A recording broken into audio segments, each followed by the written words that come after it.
WazirX से transfer करना है ट्रस्ट वॉलेट के अंदर BNB और वजीरेक्स के अंदर BNB खरीदना है। और अब हम यहाँ पे खरीदने से पहले और ट्रांसफ़र करने से पहले कुछ ऐसी बातें हैं, वो बातें ध्यान में यदि हमने नहीं रखा तो आप यहाँ पे कितना भी खरीदारी करो, कितना भी ट्रांसफ़र करो, वो आपका यहाँ पे फेल हो सकता है। तो हमें क्या बातें ध्यान रखनी है, वो हम यहाँ पे जाते हैं वजीरेक्स के ऊपर।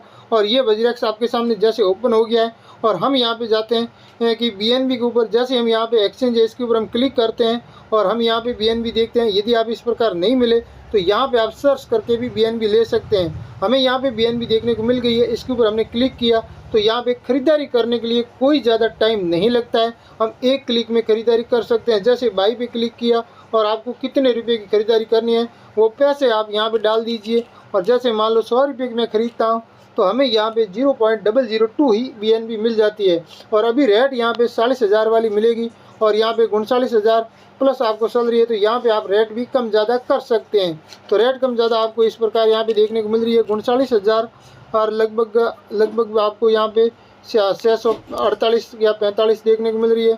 तो यहाँ पे 645 भी लगा देंगे तो थोड़ा ऊपर हो रहा है, तो यहाँ पे 50 लगा देंगे तो यहाँ पे ये बराबर है। तो ये इस रेट के अंदर आपको ये BNB ये आप यहाँ पे 100 रुपये खरीदेंगे तो आपको 80 रुपये के आसपास खरीदारी, क्योंकि कुछ यहाँ पे एक्सचेंज की फीस भी लगती है। ये सब कुछ होकर आपकी BNB यहाँ पे खरीदारी के लिए बाई के ऊपर क्लिक करना है और आपको ये वाला यहाँ पे इस प्रकार प्रेस किया तो खरीदारी हो जाती है। जबकि मेरे पास यहाँ पे पैसा अंदर नहीं है कि वजीरेक्स के अंदर पैसा BNB का खरीदने के लिए, इसलिए यहाँ पे खरीदारी नहीं हो रही है। यहाँ पे बाइनेंस कॉइन भी लिखा हुआ भी आ रहा है। जबकि यहाँ पे एक और प्रॉब्लम मैं आपको बता देता हूँ, वो प्रॉब्लम आपको देखने के लिए वापस यहाँ पे इस फंड के ऊपर आना होता है। जैसे आप इसके ऊपर आप क्लिक करते हैं तो आपको यहाँ पे BNB है या नहीं है वो देखना है। जैसे आपको ऐसे नहीं दिखती है तो आपको यहाँ पे एक देखने को मिल जाता है सर्च बिंदु, इसके ऊपर आपको BNB या आपको यहाँ पे सर्च करना है। जैसे हम यहाँ पे सर्च करते हैं बाइनेंस कॉइन तो हम इसके ऊपर एक बार क्लिक करते हैं और हमें यहाँ पे देखने को मिल जाता है विड्रॉल, क्योंकि यहाँ में हमने खरीदा है तो विड्रॉल करना होगा। विड्रॉल के ऊपर हम जैसे क्लिक करते हैं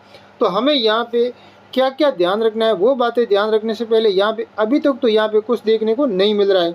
हम यहाँ पे BNB लिख सकते हैं और यहाँ पे जो भी भेजेंगे तो हमारे खर्चा कितना आएगा, कम से कम यहाँ पे 0.002 BNB भेजना होता है और यहाँ पे 0.001 यहाँ पे फीस भी लगती है। तो अब हमें यहाँ पे पता चल गया कि फीस कितनी लगती है और कम से कम भेजना कितना है, इससे कम आप नहीं भेज सकते हैं, ऊपर जो भी होगा भेजेंगे। और हमें यहाँ पे सिलेक्ट एड्रेस है, इसके ऊपर हमें एक बार क्लिक करना होता है। यहाँ पे आपको एक एड्रेस ला के लगना होगा, यदि वो एड्रेस नहीं लगाएंगे तो आप BNB भेजेंगे का। तो हमें यहाँ पे ऐड BNB एड्रेस है, इसके ऊपर हम क्लिक करते हैं तो हमें यहाँ पे देखने को एक और मिल जाता है कि यहाँ पे बाइनेंस चैन BEP2 लाना है। तो बाइनेंस चैन BEP2 हमें यहाँ पे एड्रेस मिलेगा तो ही आप यहाँ पे BNB भेजने की कोशिश करें। और वो हम यहाँ पे जाते हैं ट्रस्ट वॉलेट के अंदर, और ट्रस्ट वॉलेट के अंदर मेरे पास एक BEP2 वाला तो है नहीं, मेरे पास यहाँ पे कौन सा है तो ये वाला जो BNB है, इसके ऊपर हम यहाँ पे रिसीव के ऊपर हम क्लिक करते हैं तब हमें यहाँ पे देखने को मिल जाता है कि अपने पास BNB ही है, BNB स्मार्ट चैन BNB है। जब भी BEP2 हमारे पास यहाँ पे नहीं है तो इसके ऊपर आप कितनी भी BNB भेजेंगे तो सही सिस्टम के हिसाब से देखा जाए तो यहाँ पे BNB नहीं आएगी। यदि आपको ये एड्रेस सेव करना है, लेना है, तो इसके ऊपर आप यहाँ से आपके एप्लीकेशन के अंदर वहाँ पे आप ऐसे क्लिक करेंगे, ये सेलेक्ट हो गया, मतलब ये कॉपी हो गया है।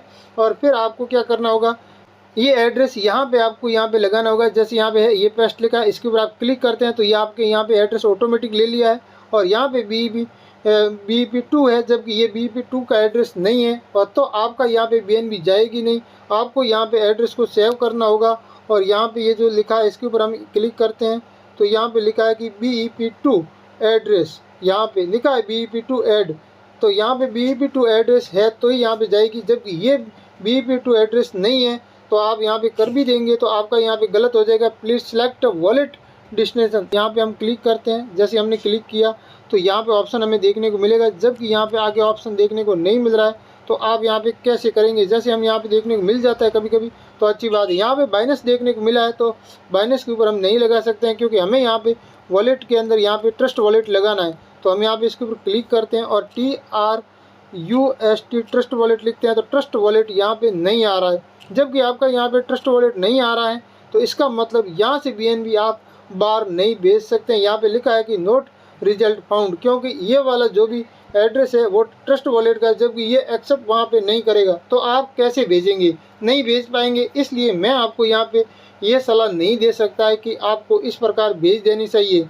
इसलिए मैंने आपको पहले ही बताया था कि यहाँ पे बहुत कुछ बातों का ध्यान रखना होता है और इतनी सारी बातें ध्यान रखना होता है। टोकन टैग क्या है और यहाँ पे लेबल क्या है, ये सारा का सारा यहाँ पे झमेला है। इतना बड़ा झमेला यहाँ पे इस वजीरेक्स के अंदर है। इसलिए हम यहाँ पे बाहर तो भेजना बहुत मुश्किल हो गई है, क्योंकि यहाँ पे विड्रॉल डेस्टिनेशन जो यहाँ पे एड्रेस रहता है वो यहाँ पे BNB है, हमें भी पता है, परंतु यहाँ पे ट्रस्ट वॉलेट के अंदर भेजनी है तो यहाँ पे ट्रस्ट वॉलेट तो हमें देखने को नहीं मिल रहा है, क्योंकि हमने यहाँ पे चेक कर लिया है। जबकि हम ट्रस्ट वॉलेट देखने को नहीं मिलेगा तो हम यहाँ पे नहीं भेज सकते हैं।